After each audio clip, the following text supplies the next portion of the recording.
Assume you're a farmer from thousands of years ago. In this scenario, you're a potato farmer. A potato may be used for a variety of purposes. You can prepare French fries, mashed potatoes, hash browns, and a variety of other dishes.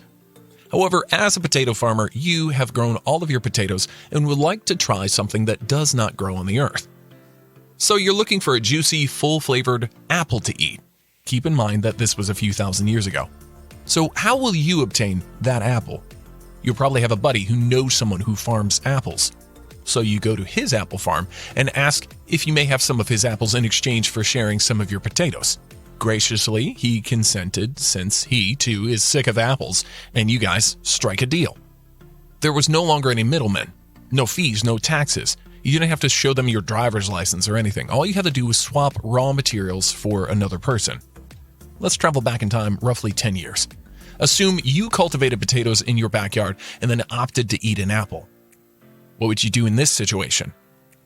So if I were you, I'd try to sell you my potatoes for cash or something like Facebook Marketplace, then head to the local grocery shop and buy an apple with my newly acquired funds. Money is utilized as a medium of exchange. Cash does not spoil, but potatoes do. So if you made the decision to sell all of your potatoes as soon as possible in order to save money and purchase apples whenever you want, or for that matter, any other fruit, even if it's produced on the opposite side of the earth. In fact, practically any fruit can be purchased for a nominal charge at your local grocery store. In this case, we're trading with a currency, something to bridge the gap, so we won't have to go to that apple farmer, pineapple farmer, or coffee bean producer. And we're not required to converse with them. Instead, we may have some intermediary, such as a grocery shop, to maintain our favorite fruits in stock at all times. As a result, we buy them whenever we want with ease. We pay a charge to the supermarket in order for them to continue in business and have a purpose to retain stock for us.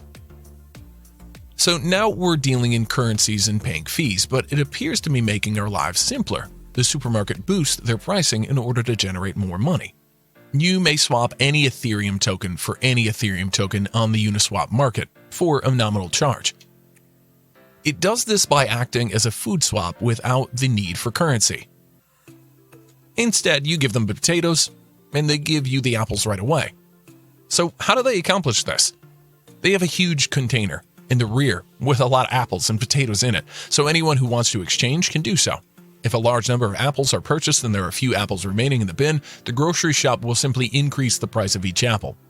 They'll demand that you pay 2 potatoes for each apple, then 3 potatoes for each apple, until someone brings in a bag of apples and replenishes the supply. Let's pretend your potatoes are Ethereum, and the apples you want to buy are basic attention tokens, which are very popular Ethereum tokens.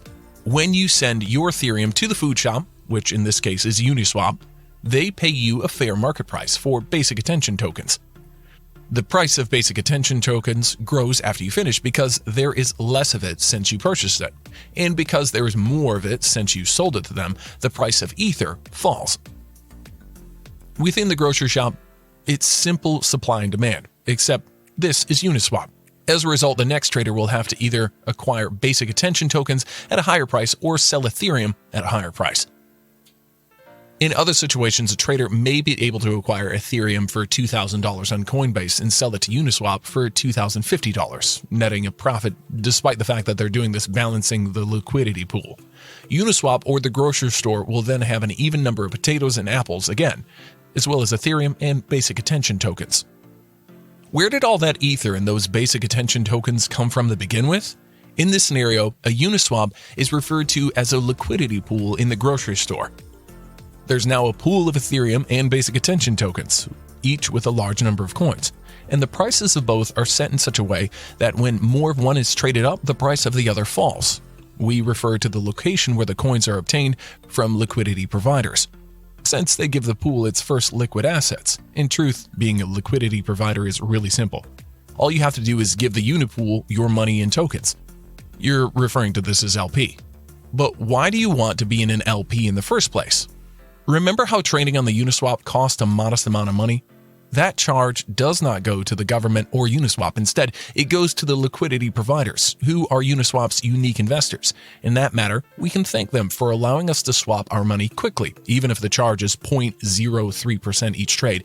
If you make 10 trades with the coins per day for a month, that's 9 trades. which is a 108% return on your investment for any liquidity provider. You should be aware that Uniswap has two primary applications. You could be a token swapper and trade your Ether for basic attention tokens for only 3%, which is something you might want to do. Uniswap now has a daily trading volume of approximately $1 billion. You may also be a liquidity provider, lending your money to the pool and earning a profit. Uniswap now has $9 billion in its pools. This is the core of what Uniswap is all about. It's important to note that it's all code and that's being executed by servers. There are no rules in place. There are no fees and charges. Even if someone wanted to, no one could stop it. Someone may just build a new server and run the applications from there. It works like a foreign bank, allowing you to exchange US dollars for Canadian dollars, then Indian rupees, and finally Japanese yen. But it's decentralized. As a result, there are extremely cheap fees and no taxes. If you have to sell your Ethereum and then locate an exchange where you can acquire basic attention tokens if there's no Uniswap exchange, and not every exchange has both of these features. As a result, you may need to switch from one exchange to another, and Uniswap solves a major issue.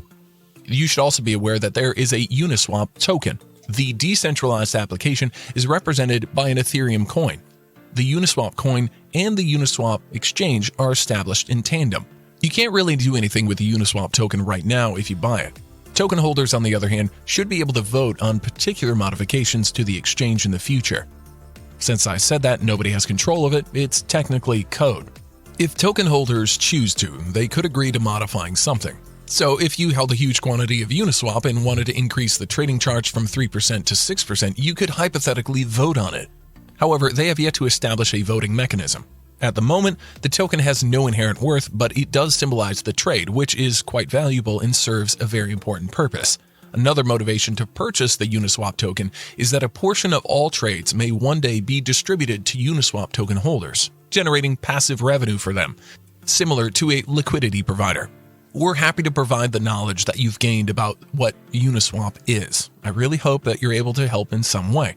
Also, if you like this video, subscribe to our channel and leave a comment below with your ideas or responses to the video. We appreciate you taking the time to watch, and we'll see you in the next video.